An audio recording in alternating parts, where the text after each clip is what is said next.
समितीच्या सभापती आणि उपसभापतीच्या पदग्रहण सोहळा या ठिकाणी आयोजित केला होता।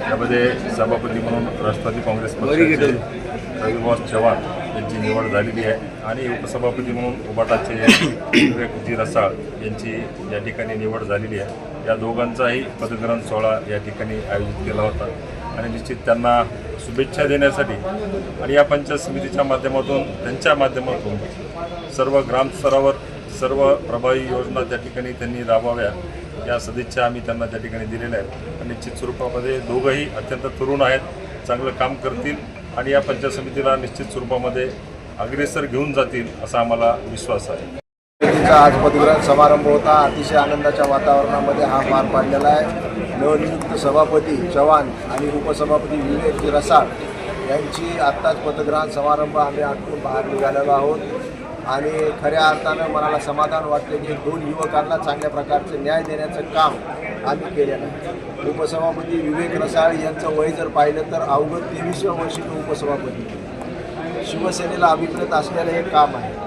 नव्या रक्ताला नव्या युवकांना संधी देण्याचं काम शिवसेनेनं आजपर्यंत घडवलं। महाराष्ट्रात जेवढे काही नेता कोणत्याही पक्षांनी बघतात ते खऱ्या अर्थानं ते प्रोडक्ट ते आमच्याच फॅक्टरीतून तयार झालेलं आहे। म्हणून आमची ही नवीन नेतृत्व तयार करणारी फॅक्टरी आहे, हे कारखाना आहे, इथं नवीन नवीन नेतृत्व तयार होत असते आणि भविष्यातही अशा प्रकारचे नवीन नेतृत्व करण्याच्या संदर्भामध्ये त्यांना संधी देण्याच्या संदर्भामध्ये आमचा पक्ष अग्रगण्य राहील।